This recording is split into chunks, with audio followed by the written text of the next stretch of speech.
ऐसे लेकिन बनी गई ये सॉफ्टवेयर पे नेट पे डिपेंड करता है,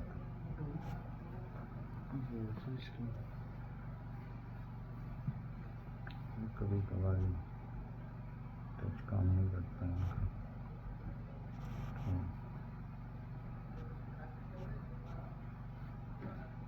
इनका। नहीं।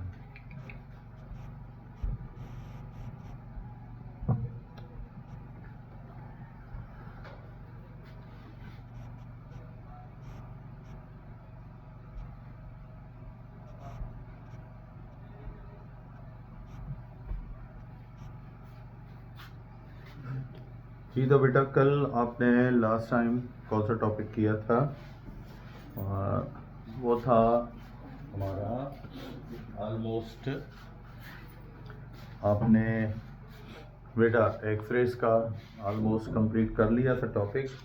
आज हम बस मोज़िली के लॉ को देखेंगे और उसमें देखते हैं कि एक्सरेस के बारे में मोज़िली हमें क्या बता रहा है। तो आज यहीं से हम स्टार्ट करेंगे। कल मैंने वो आपको लॉ लिखवाया था, आज थोड़ा सा उसको हम बस सर्च करेंगे, इतना ज़्यादा उसमें मोज़िली के लॉ में नहीं।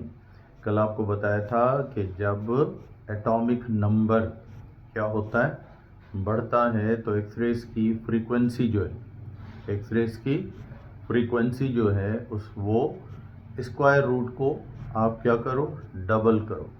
तो स्क्वायर रूट में फ्रीक्वेंसी को डबल करते जाओ, एटॉमिक नंबर भी डबल होगा। तो अब यहाँ पर हम इसी से शुरू करते हैं। तो ये होगा हमारा यानी मोज़िलीज लॉ, मोज़िली का law for atomic number, atomic number के लिए यानी Z के लिए मोज़िली का लॉ क्या कहता है, यानी अकॉर्डिंग टू मोज़िलीज लॉ। अगर हम मोज़िली का लॉ उठा लें, मोज़िलीज लॉ, तो इसके मुताबिक क्या होगा, मोज़िली के लॉ के मुताबिक डी स्क्वायर रूट, क्या बेटा, स्क्वायर रूट जो है, square root is inversely proportional to किसके साथ है, atomic number of X rays, atomic number of atom, यानी एटमों का एटॉमिक नंबर जो है उसके साथ इसके फ्रीक्वेंसी का स्क्वायर रूट जो है, द स्क्वायर रूट ऑफ क्या बेटा, फ्रीक्वेंसी। अगर आप इसको पूरा लिखना चाहो तो मैं आपको पूरा इसको दोबारा लिखवा देता हूँ, क्योंकि ये थोड़ा इशू करेगा, ये लॉ थोड़ा समझ में नहीं आएगा, हम इसको दोबारा लिखते हैं, ठीक है, क्लियर करके। Square root of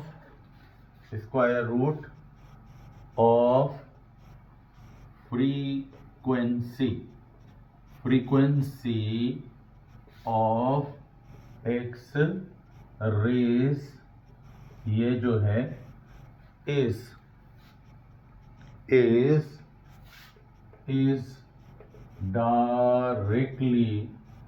directly proportional to, किसके साथ है, atomic number of an atom, यानी एटम का एटॉमिक नंबर जो है उसकी फ्रीक्वेंसी का स्क्वायर रूट। ये एक्सरेस के आमतौर पर स्क्वायर रूट का एटॉमिक नंबर के साथ क्या है, डायरेक्ट रिलेशन। अब सबसे पहले तो ये समझो कि एटॉमिक नंबर जो है एक्सरेस का वो फ्रीक्वेंसी के साथ कैसे रिलेटेड है देखते हैं।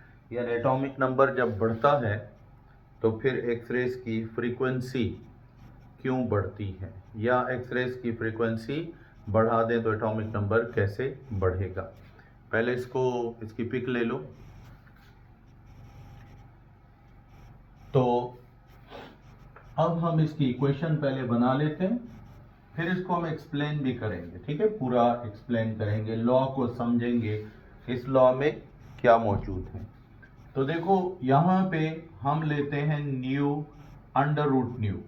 तो अंडर रूट न्यू जो है ये किसको जाहिर कर रहा है, square root of frequency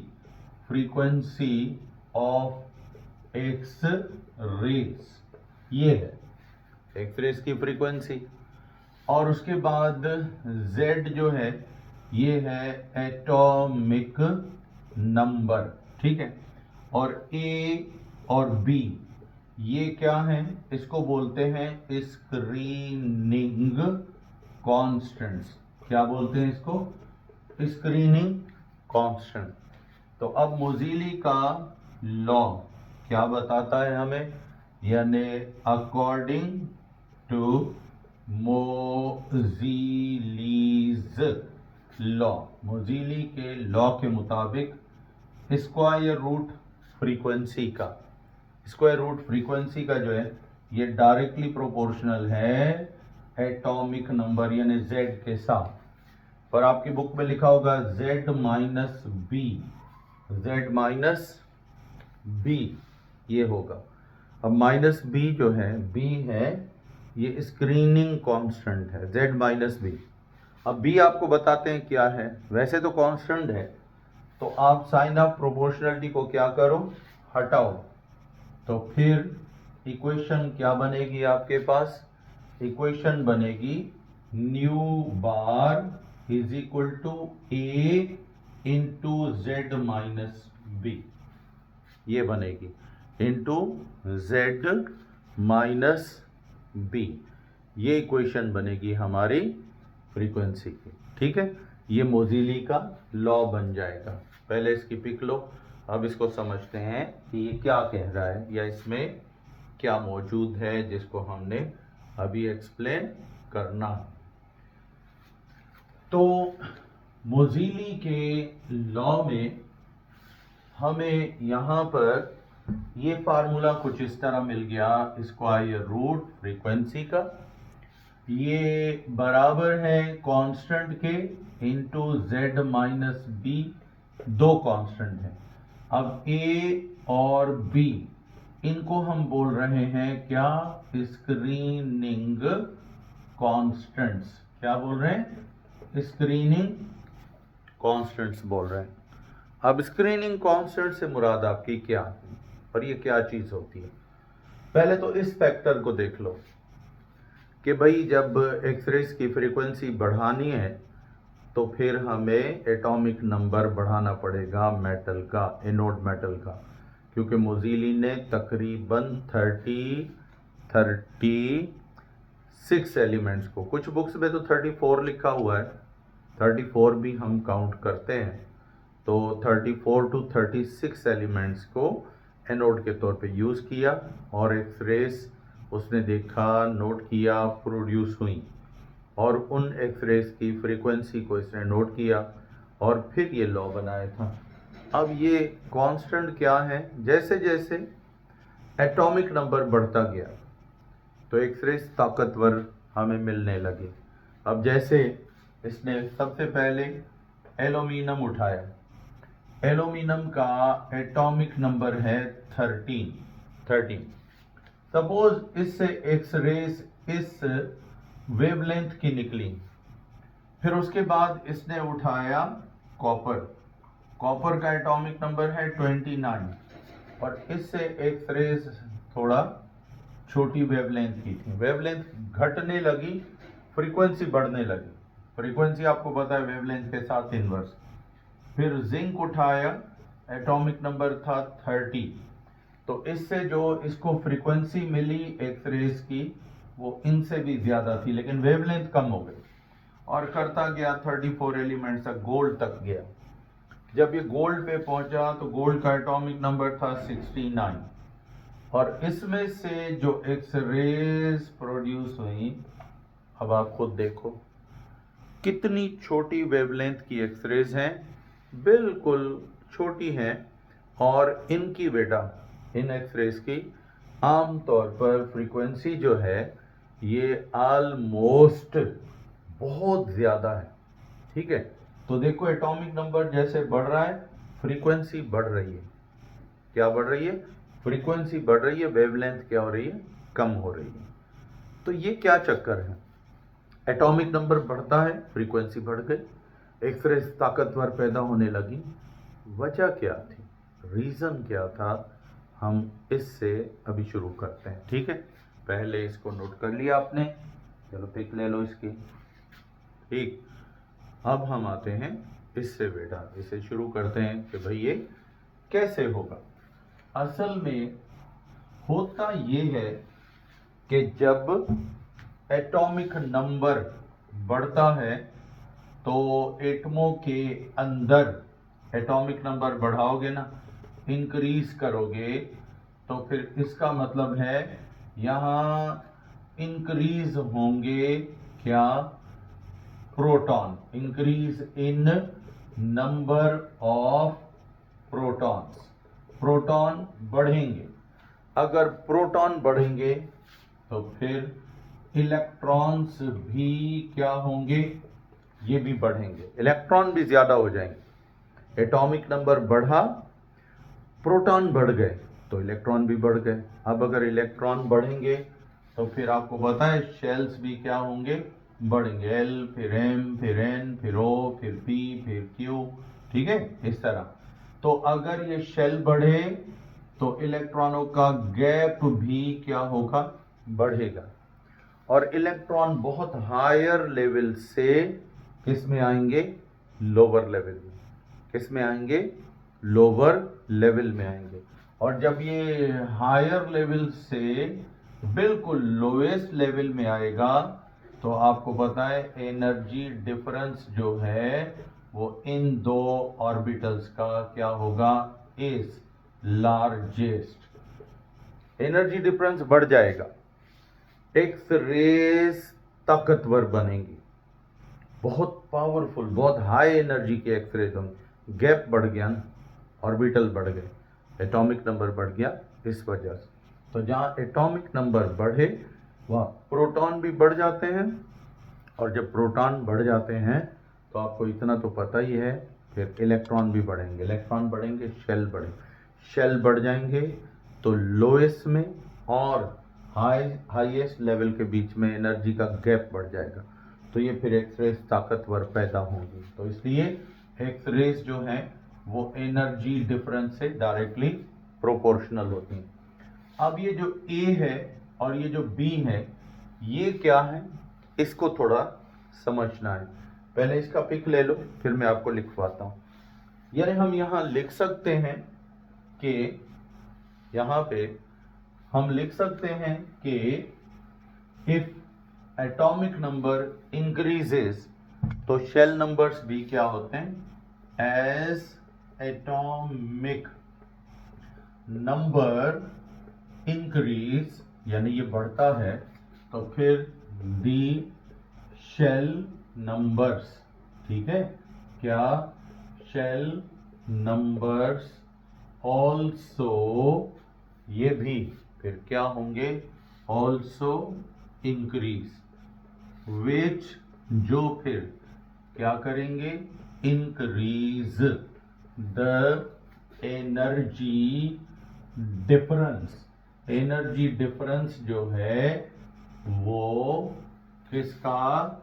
delta E की value of X rays also increase. फिर ये गैप भी बढ़ेगा, एनर्जी भी बढ़ेगी। जितना ऑर्बिटल बढ़ेंगे एनर्जी उतना बढ़ती जाएगी, सही। अब बेटा हम लेते हैं यहां पर ए और बी जो है, एक ए है और दूसरा क्या है बी। इनको क्या बोलते हो? Screening constants. क्या कहते हैं इनको? स्क्रीनिंग कांस्टेंट्स कहते हैं। और ये ए और बी स्क्रीनिंग कांस्टेंट का मतलब क्या है, बस ये समझ लो तो आपका बाकी तो लॉ क्लियर है। फ्रीक्वेंसी बढ़ी, एटॉमिक नंबर बढ़ाओ, गैप बढ़ गया, एक्सरे ताकतवर हो।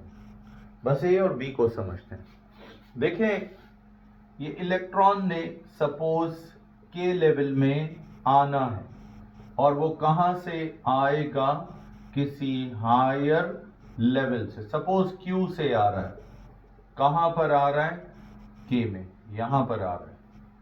तो इसको कितने और ऑर्बिट क्रॉस करने होंगे बीच में? ये देखें, P O N M L, ये जो है लोअर लेवल, क्रॉस करके फिर इधर के में ये पहुंचेगा। तो इन क्या बेटा, इनमें इलेक्ट्रॉन नहीं होंगे ऑर्बिट्स में, लाजमन इलेक्ट्रॉन्स तो होंगे। अब ये जो इनर इलेक्ट्रॉन है, ये जो बाहर से इलेक्ट्रॉन इधर इस ऑर्बिट में आ रहा है, इसको न्यूक्लियस खींच रहा है, ये खुद नहीं आ रहा, न्यूक्लियस अट्रैक्ट कर रहा है, इसको खींच रहा है, इस तरफ आ रहा है। तो अब जब ये इसको न्यूक्लियस अट्रैक्ट करेगा के की तरफ, तो इसकी एनर्जी तो रिलीज होगी, एक्सरेज तो बनेंगी, ठीक है, एक्सरेज तो बनेंगी। लेकिन एक मसला होगा, ये जो अंदरूनी यानी इनर शेल्स में इलेक्ट्रॉन्स हैं, ये क्या करेंगे? ये अंदर जंप इन करने वाले इलेक्ट्रॉन को रोकेंगे, इसको रोकेंगे, क्योंकि ये भी नेगेटिव चार्ज है और ये इलेक्ट्रॉन भी नेगेटिव चार्ज है। ये इसको रोकेंगे, इसमें थोड़ा रुकावट पैदा करेंगे, इसको रिपेल करेंगे।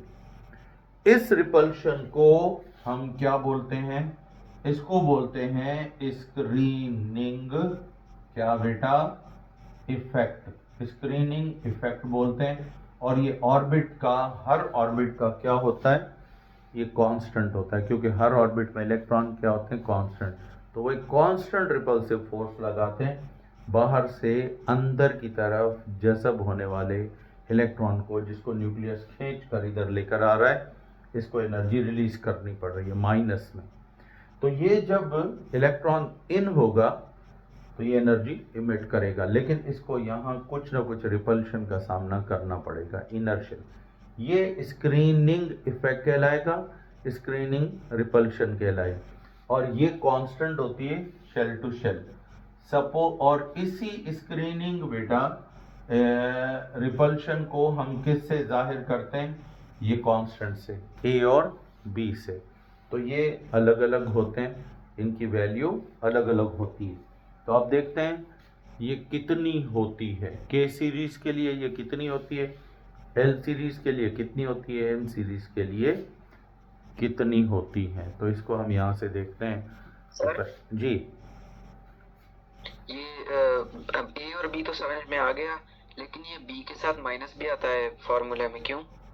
हाँ, बी नेगेटिव नहीं होता, वो कहता है एटॉमिक नंबर में से बी की वैल्यू माइनस कर लो, फिर आपकी फ्रीक्वेंसी और एटॉमिक नंबर की वैल्यू जो है ना, ये आंसर आपका इक्वल हो जाएगा। यानी एटॉमिक नंबर कितना होना चाहिए जो एटम का है, जो एटम का है उसमें से बी की वैल्यू क्या कर लो? माइनस कर लो और ए से मल्टीप्लाई कर लो। अब ये जो आंसर आपका आएगा एटॉमिक नंबर से माइनस करने के बाद, यही फ्रीक्वेंसी होगी।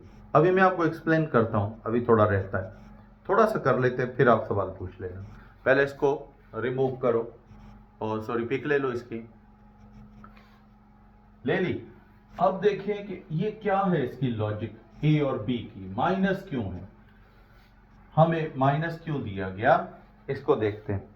भाई ये देखो, यहां पे ये कहता है कि फॉर के लेवल, भाई के लेवल के लिए ए की और बी की वैल्यूज कांस्टेंट है।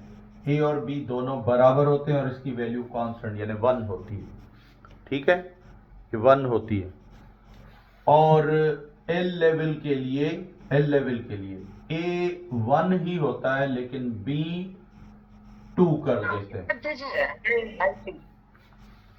जी। भाई माइक अपने ऑफ कर दिया करो, माइक ऑफ कर दिया करो, ठीक है। अब हेलो बेटा, माइक अपने ऑफ कर दो ना।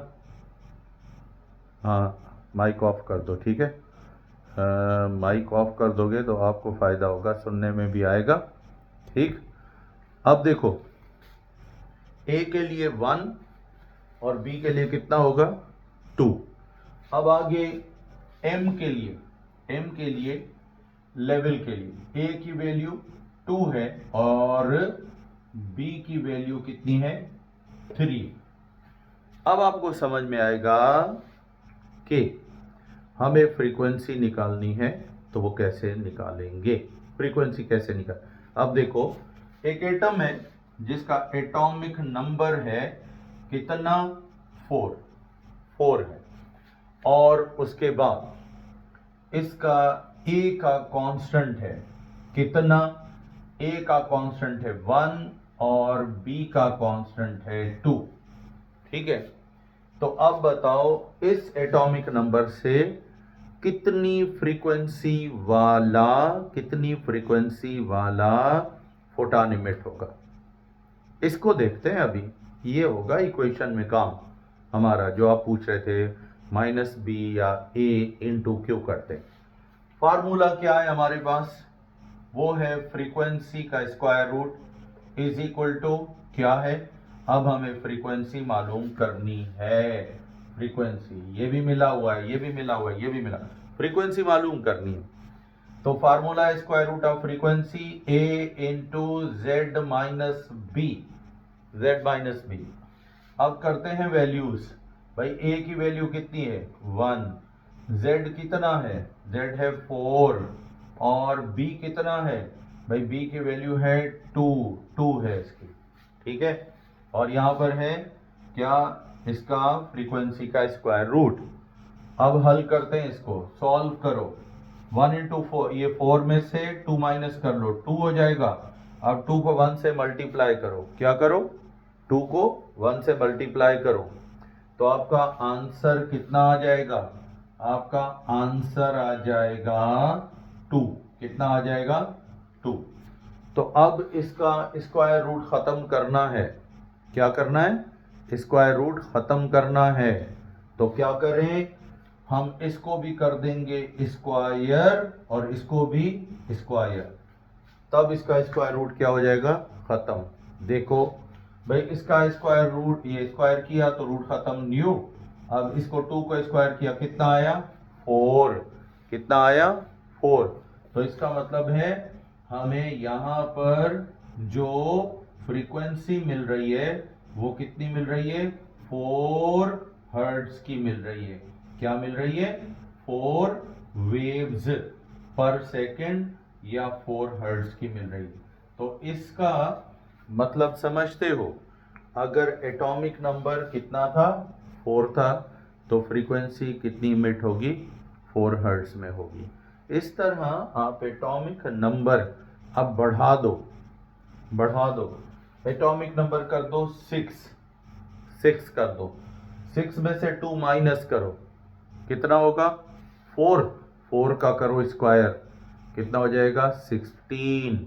तो अगर एटॉमिक नंबर 4 है तो फिर अगर एटॉमिक नंबर 4 है तो कितनी फ्रीक्वेंसी होगी एक्सरेज की 16 हर्ट्ज के बराबर।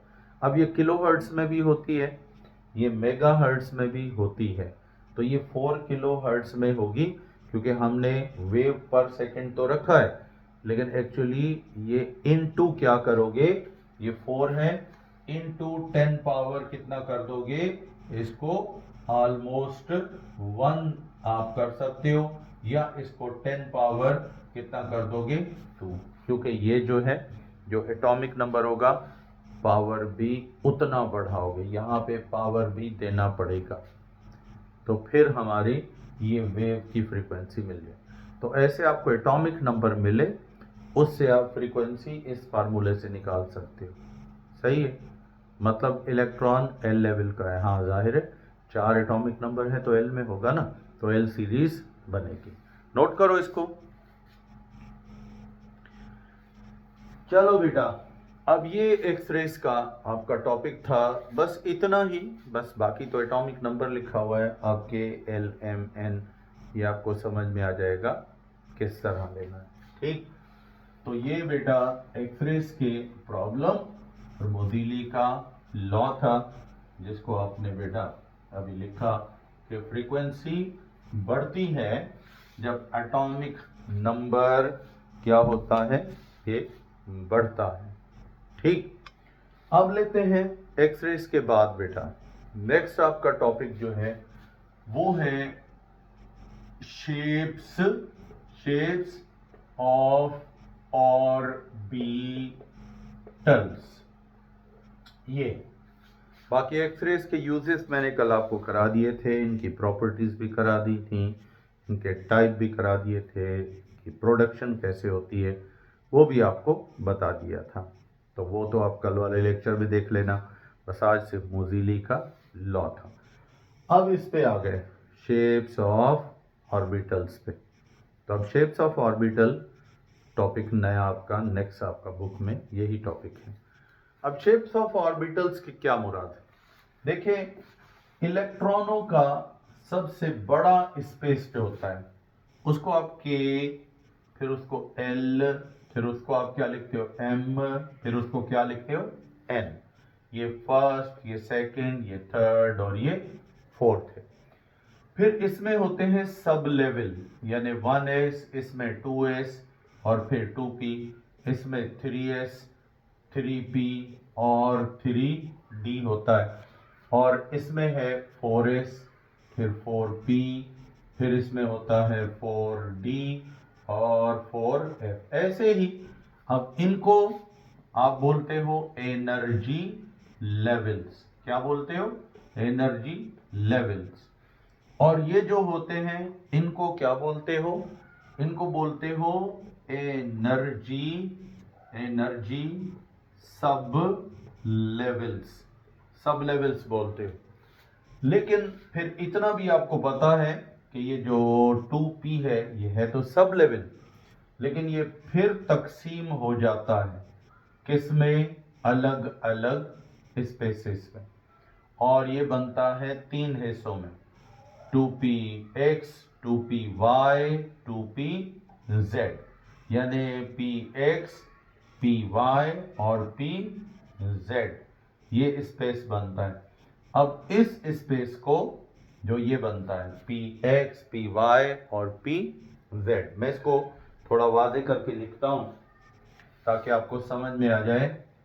तो s जो है वो खुद ऑर्बिटल है, क्योंकि उसमें 2 इलेक्ट्रॉन आते हैं, तो 2 इलेक्ट्रॉनों वाले स्पेस को क्या बोलते हो? ऑर्बिटल। लेकिन p क्या है? सब लेवल है। क्या है p? Sub level. और इसमें है px, py, pz। तो px, py, pz ये असल में क्या है? ऑर्बिटल्स हैं। क्या है ये? ऑर्बिटल्स हैं। तो ऑर्बिटल क्या है, इसकी भी डेफिनेशन है, हमें बस यहां से फिर आगे उसको लिखेंगे। हमें साइंस बताती है, केमिस्ट्री बताती है कि सबसे बड़ा स्पेस जो एटम के अंदर होता है ना इलेक्ट्रॉनों का, उसको हम एनर्जी लेवल भी बोलते हैं, ऑर्बिट भी बोलते हैं, जदीद साइंस में शेल भी बोलते हो, ऐसा है ना। उसके बाद इसमें होते हैं छोटे लेवल होते हैं, उस ऑर्बिट के हिस्से होते हैं, उस एनर्जी लेवल को फिर डिवाइड किया जाता है, इसको बोलते हैं एनर्जी सब लेवल। और एनर्जी सब लेवल्स जो हैं ये होते हैं एस, पी, डी और फिर एफ होते हैं, ऐसा है ना।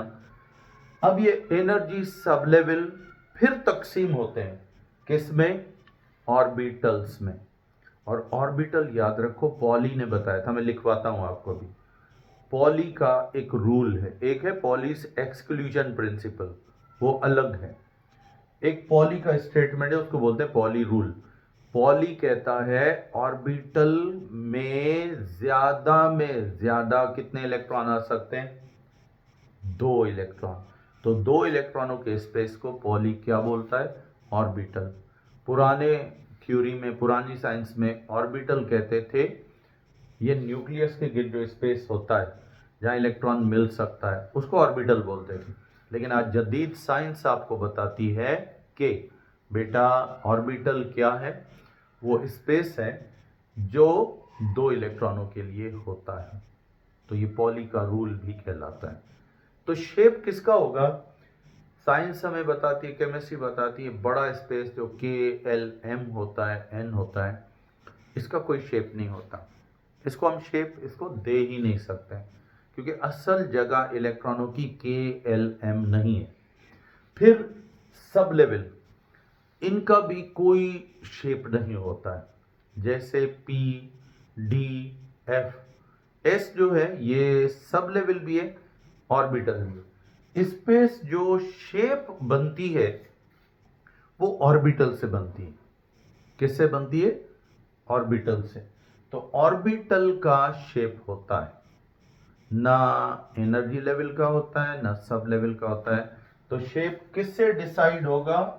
शेप आप डिसाइड करोगे ऑर्बिटल से। ऑर्बिटल से क्यों? इसी में तो असल जगह तो इलेक्ट्रॉनों की यही है ना। इलेक्ट्रॉनों का एक पेयर जो कम से कम, मतलब पेयर जो है उसकी जगह है।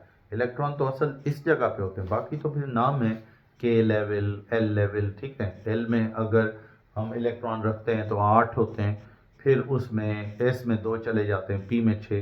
क्या अब 6 इलेक्ट्रॉन इकट्ठे होंगे? नहीं, ये फिर अलग अलग स्पेस। असल स्पेस इलेक्ट्रॉनों का ऑर्बिटल होता है और शेप भी इसी बेटा ऑर्बिटल की होती है। तो हम यहीं से शुरू करेंगे। तो अब ये याद रखना, ना एनर्जी लेवल का शेप ना सब लेवल का शेप होगा ऑर्बिटल्स का। तो इसको पहले नोट करो। अब बेटा शेप ऑफ ऑर्बिटल्स, यहां पे हम देखते हैं कि सबसे पहले S जो है इससे स्टार्ट करते हैं। S ऑर्बिटल, आपको पता है S जो है वो सब लेवल भी है, सब लेवल भी है और ऑर्बिटल भी है। सब लेवल क्यों है? क्योंकि K का, L का, हर बड़े शेल का जो स्पेस का कोई हिस्सा होता है ना वो सब लेवल कहलाता है। ये K का भी हिस्सा है, L का भी हिस्सा है, M का भी हिस्सा है, तो इसलिए इसको सब लेवल बोलते हैं। लेकिन फिर हमें पॉली ने क्या बताया? ऑर्बिटल का। तो ऑर्बिटल का स्पेस क्या होता है? वो स्पेस जिसमें कितने इलेक्ट्रॉन आ सकते हैं? 2। तो 2 इलेक्ट्रॉनों के स्पेस को ऑर्बिटल बोलते हो। तो S में भी है तो बड़े शेल का हिस्सा, लेकिन कितना स्पेस है? पेयर का स्पेस है, 2 इलेक्ट्रॉनों का। तो S इसी वजह से ऑर्बिटल भी है क्योंकि 2 इलेक्ट्रॉनों का स्पेस है, और सब लेवल भी है क्योंकि बड़े शेल का हिस्सा होता है। तो पहले ऑर्बिटल का रूल लिख लो, फिर S पे आते हैं, ठीक है। S ऑर्बिटल पे उसकी शेप में, यानी हम यहां लिखेंगे पॉलीज। पॉलीज रूल, पॉली के रूल के मुताबिक क्या होगा? एन ऑर्बिटल कैन अकोमोडेट, एक ऑर्बिटल जो है अकोमोडेट कर सकता है, रख सकता है। क्या बेटा? Not more than, not more than क्या? 2 इलेक्ट्रॉन्स, 2 इलेक्ट्रॉनों से ज्यादा इसमें इलेक्ट्रॉन नहीं आ सकते। 2 से ज्यादा इलेक्ट्रॉन इसमें पॉसिबल नहीं है, ठीक। तो ये पॉली का रूल है। अब हम S को क्या कहेंगे? ऑर्बिटल, क्योंकि इलेक्ट्रॉन कितने होते हैं? 2, चाहे 1s हो, 2s हो, 3। हम P को क्या बोलेंगे? सब लेवल, क्योंकि 6 इलेक्ट्रॉन आते हैं। लेकिन Px को ऑर्बिटल बोलेंगे, Py को ऑर्बिटल बोलेंगे, Pz को ऑर्बिटल बोलेंगे, क्योंकि हर एक हिस्से में क्या आते हैं? 2 इलेक्ट्रॉन। तो 2 इलेक्ट्रॉनों के स्पेस को आप क्या बोलते हो? ऑर्बिटल। ठीक है। अब इसी वजह से शेप भी इन्हीं का होगा, पी एक्स का होगा, पी वाई का। आपसे कहना पी का शेप कौन सा है, आप कहेंगे पी का शेप नहीं होता, उसके अंदर जो ऑर्बिटल है P X, P Y, P Z, इनका शेप होगा। तो यहां से शुरू करते हैं बेटा। पहला पहला जो ऑर्बिटल आता है किसी भी शेल में, तो वो कौन सा होता है? एस ऑर्बिटल होता है। अब एस ऑर्बिटल की शेप कैसी होती है? एस की शेप बिल्कुल बॉल की तरह होती है, जैसे गोला होता है, जैसे बॉल होता है, फुटबॉल, फुटबॉल की तरह होता है, क्योंकि इसकी विड्थ भी होती है, हाइट भी होती है, ब्रेथ भी होती है। और इस स्पेस में इलेक्ट्रॉन जो है, यानी ये ब्रेथ है, ये विड्थ है और ये हाइट है। अब इस बेटा मतलब स्पेस में इलेक्ट्रॉन कहीं भी किसी भी डायरेक्शन में घूम सकता है, यूं भी घूम सकता है, यूं भी घूम सकता है, यूं भी घूम सकता है, ऐसे भी घूम सकता है। यानी इलेक्ट्रॉन जो है वो किसी भी डायरेक्शन में मूव कर सकता है। इधर कोई स्पेस ऐसा नहीं है कि जहां आप ये कहो कि इलेक्ट्रॉन रिवॉल्व नहीं कर सकता, ऐसा नहीं है। जैसे आप बॉल के ऊपर टेप चढ़ाते हो, यूं भी चढ़ा लोगे, यूं भी चढ़ा लोगे, यूं भी चढ़ा लोगे, तो हर डायरेक्शन में चढ़ा सकते हो। तो ये धागा जैसे आप गोल बॉल के ऊपर लपेटते जाओ, यूं भी लपेटते जाओ, यूं भी लपेटते जाओ, यूं भी लपेटते जाओ, तो इलेक्ट्रॉन इसी तरह पूरे का पूरा पेयर पूरे इस गोल फुटबॉल के चारों तरफ किसी भी डायरेक्शन में घूमता रहता है। उसके लिए कोई डायरेक्शन मुकर्रर नहीं है और ये बदलता रहता है। तो इसलिए एस का शेप कौन सा होगा? एस का शेप होता है 3 डायमेंशनल, यानी एक तो 3 तरफा होगा, 3 डायमेंशनल होगा एंड स्पेरिकल। असल में शेप का नाम आप स्पेरिकल रखो, बिल्कुल गोल बॉल की तरह ये होता है। ठीक। It has no nodal plane. इसका नोडल प्लेन, यानी इसमें नोडल प्लेन कहते हैं उस जगह को जहां इलेक्ट्रॉन नहीं जा सकता, नहीं रह सकता। तो यहाँ कोई जगह ऐसी इसमें नहीं है जहां इलेक्ट्रॉन ना जा सकता हो, इलेक्ट्रॉन को अलाउ है, पूरे स्पेस में घूम सकता है, तो इसलिए इसका नोडल प्लेन नहीं होता है। अच्छा, इसका इसका साइज जो होता है, size of S orbital, S orbital का जो साइज है डिपेंड्स, ये डिपेंड करता है ऑन एन वैल्यू। कौन सी वैल्यू पे डिपेंड करता है? एन वैल्यू पे।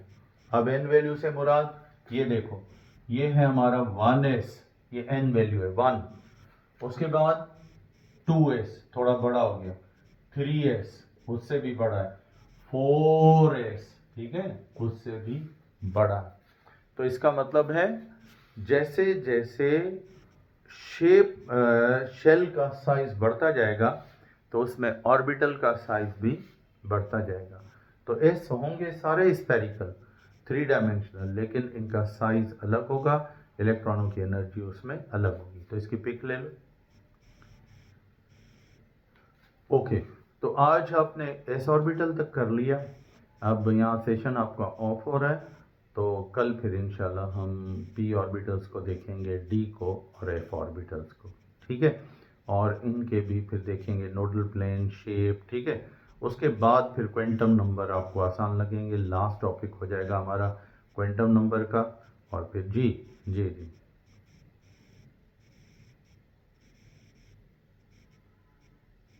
जी, तो बाकी फिर इलेक्ट्रॉनिक कॉन्फ़िगरेशन भी कल इंशाल्लाह।